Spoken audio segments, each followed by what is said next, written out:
Pasensya na po kayo kasi medyo wala tayong upload kasi syempre lugi tayo sa ating iloload, tapos yung views natin buti kung may kita tayo araw-araw, so may pang ano tayo sa paglulod, no? Kaya sana maintindihan nyo mga kamikoy. Masarap pag vlog pero may panahon para dito, para ipagpatuloy natin, hindi sa ngayon. Yun, good afternoon mga kamikoy. Update lang natin yung bangka, no, bago tayo malis. Kasi so hindi nakalaot sila papa ngayon kasi nga sa ano, sa malakas yung hangin at alon. So magandang hapon po sa inyo at namimiss ko po kayo lahat mga kamikoy. Thank you very much. At tignan natin yung motor. Up ko lang saglit. Ando no, harap natin yung camera guys. Nagalon-alon ba? So malaki na ang naiambag nitong Mihani sa pamilya namin, no? Kaya nagpapasalamat ako sa siyempre sa tiwala at sa sponsor nito. Yan, si Mihani po. Malalim, medyo malalim guys, oh. Basta yung itlog natin, guys. Medyo malaki yung alon. Shit. Malaki yung hounds, guys.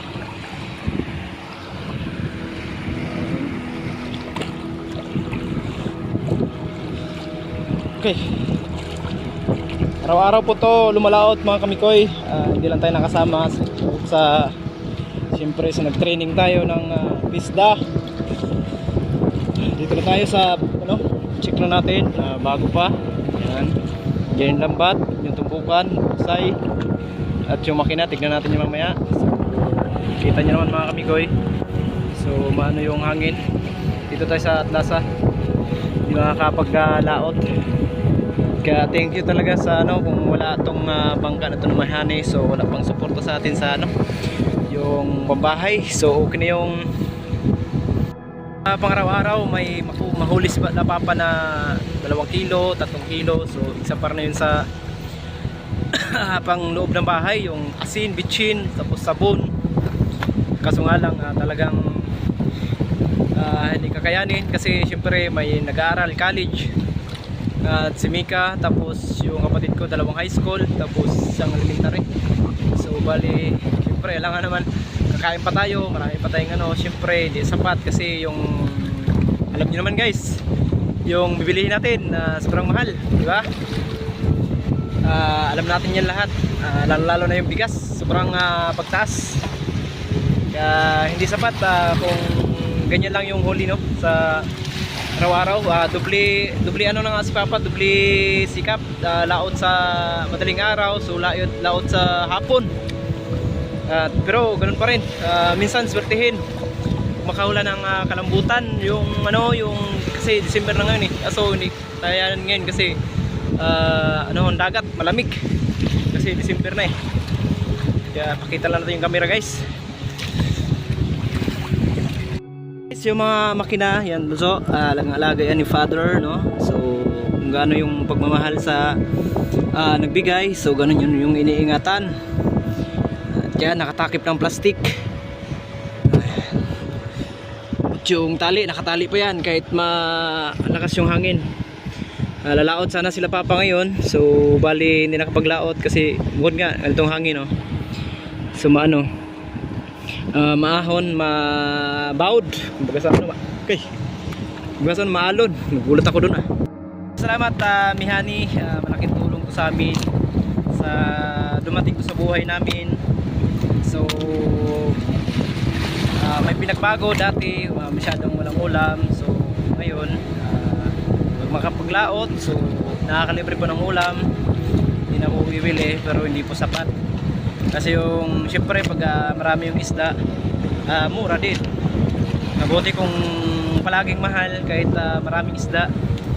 So bali hindi naman ito lang yung may isdaan, so maraming bangka dito, iba't ibang hulihan ng isda, malambat. Kaya ito sa amin, ano lang to, maliit lang na hanap buhay.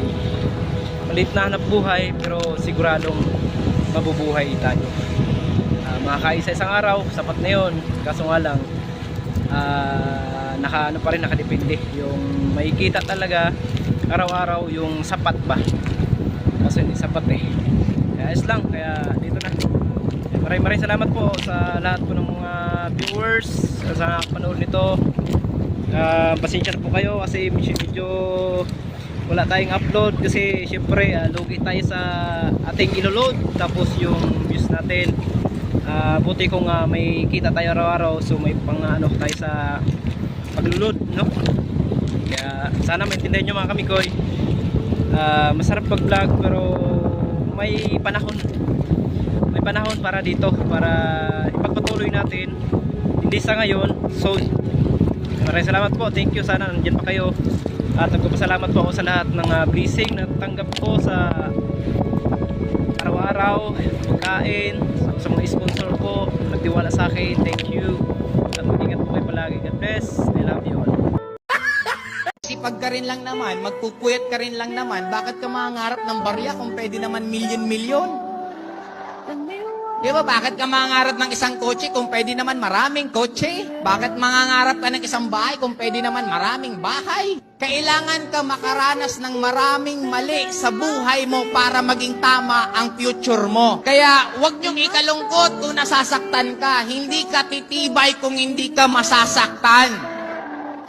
Hindi ka tatatag sa mundong to kung puro madali lang ang pinagdadaanan mo.